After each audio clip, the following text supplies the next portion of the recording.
Gracias. Aprovecho primero para agradecer a la revista de la universidad, la revista de Teoría Jurídica, si no recuerdo mal se llama, y especialmente a Roberto Gargarella. También para felicitarlos por esta invitación pluralista, celebrarla, y para celebrar yo estar acá en lo que, en medio de un país donde la vida universitaria es una desolación, considero un oasis. Voy a hacer dos precisiones preliminares. La primera es que estas van a ser ideas de una persona que no ha estudiado a fondo este problema, tal como fue acordado, no que no lo estudiara, sino que no lo había estudiado. Y la segunda es que cuando use la palabra autoridad como abreviatura, me voy a estar refiriendo a algo abreviado que es la autoridad en una democracia constitucional dada. El punto 1 de mi esqueleto, pienso que es el punto más importante de los que voy a mencionar, es que la autoridad en una comunidad tiene la obligación moral de identificar lo que es realmente conducente al bien de las personas que integran esa comunidad, con las restricciones de competencia que tenga la autoridad según el caso, según la democracia constitucional en cuestión. El segundo punto es que las personas, los integrantes de esa comunidad dada, tienen la obligación moral, nuevamente, de obrar en conciencia, a saber, de hacer siempre lo que les parece que está bien y nunca lo que les parece que está mal. El punto 3 del esqueleto de lo que voy a decir es que, por lo tanto, si una persona, llamémoslo el objetor o la objetora, piensa que una determinada conducta que le manda la autoridad está mal, no debe hacerla.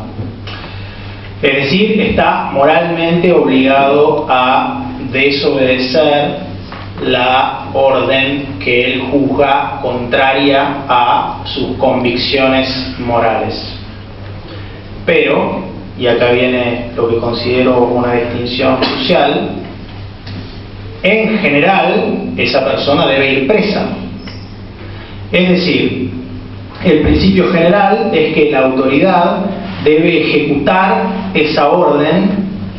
desobedecida por el objetor, esa orden que fue dictada con vistas al bien común, y en su caso aplicar al objetor u objetora la sanción prevista por violar el orden legal. De hecho, este supuesto que estoy explicando va a incluir muchos casos, o algunos, en los cuales la orden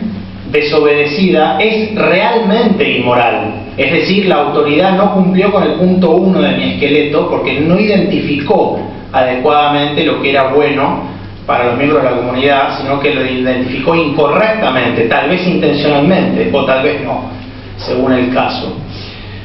Y aún así, esa autoridad va a tener que ejecutar ese orden público que ha diseñado, que es un orden público por definición malo para esa comunidad. Es un desorden público, pero naturalmente esa autoridad lo tiene que ejecutar mientras sea ese el orden público y no sea repelido mediante los mecanismos democráticos.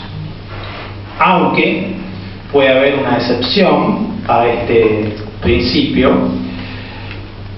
porque parece conveniente, cuando se trata de objetores en conciencia desobedientes, el intentar acomodar su conducta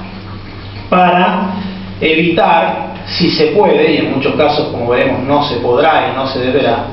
evitar tener que someterlos a la penosa situación en la cual van a tener que realizar algo contrario a su conciencia o no van a poder realizar algo que su conciencia les manda. Es decir, que con la finalidad de preservar la paz social es conveniente que esa autoridad, en la medida en que lo permita el caso en cuestión,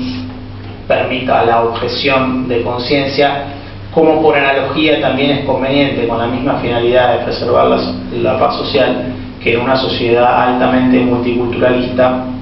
no se fuerce a las personas disidentes o minoritarias, raciales o de otro tipo en esa comunidad a realizar conductas que les repelen profundamente. Pero como veremos, no siempre será esto posible, porque va a depender de hasta qué punto está afectado el orden público, principalmente en su componente relacionado con los derechos de otros miembros de la comunidad. Veamos un par de ejemplos para pasar de este nivel generalísimo de abstracción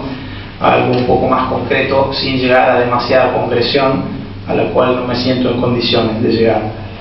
En un país donde, por hipótesis, el aborto está prohibido en todos los casos,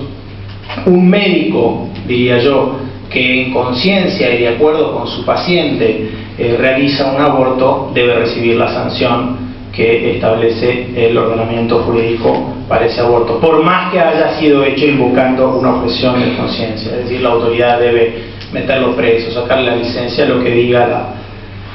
el orden, ¿no? De la misma manera que si un fanático cristiano, por ejemplo, acribilla a balazos a un médico abortista en la puerta de una clínica porque juzga que en conciencia debe hacerlo para frenar el aborto en ese estado del país X del que estamos hablando, también debe ir ese fanático religioso de la misma manera preso, aunque haya actuado en conciencia. Ahora pasemos a un ejemplo inverso, un país donde el derecho al aborto está expresamente reconocido por la legislación, y dije un derecho expresamente reconocido, no una despenalización de una conducta, que como saben es algo distinto. Si en ese país además surge de normas vigentes una obligación de un médico X de realizar un aborto y se niega en conciencia a realizarlo porque su religión se lo prohíbe o lo que sea, ese médico debe recibir la sanción correspondiente, y si no le gusta se tiene que ir a otro país donde no haya aborto o tiene que dedicarse a otra profesión. Es decir que, como ven, el punto clave es el punto 1 y todo depende de cómo se legisla en un determinado país. Ahí está la clave. Una vez que se legisló así, cuando digo legisla incluyo por supuesto la adjudicación constitucional, no hay tutía con la objeción de conciencia a mi juicio, ¿no? Excepto para preservar la paz social en la medida en que se pueda. Veamos algún ejemplo de en la medida en que se pueda. Supongamos que ese médico que se niega por ser judío a realizar el aborto en ese país en que el aborto está permitido como un derecho y en el cual se establece una obligación jurídica para ese médico a realizarlo, bueno, el gobierno probablemente hará bien para preservar la paz social y el número de médicos también que facilite el acceso a los servicios, si mantiene el servicio a ese médico judío y le pasa el caso a otro que vaya a realizar el aborto para quien suponga ningún problema de conciencia hacerlo, pero esto no siempre será posible y eso puede llevarnos de vuelta al primer supuesto. En el caso para terminar, del país en el cual el aborto está prohibido en todos los casos, o en todo caso no hay un derecho al aborto en ninguno, es más difícil acomodar la objeción del médico que en conciencia quiere realizar un aborto con el consentimiento de su paciente, porque el orden público de ese país, tal como lo definió su autoridad democrática, seguramente no va a consentir que lo que según ese orden jurídico es una persona humana sea sacrificado meramente para satisfacer la conciencia, de la misma manera que no lo haría para satisfacer la del médico cristiano fanático que quiere matar al médico abortista. Muchas gracias.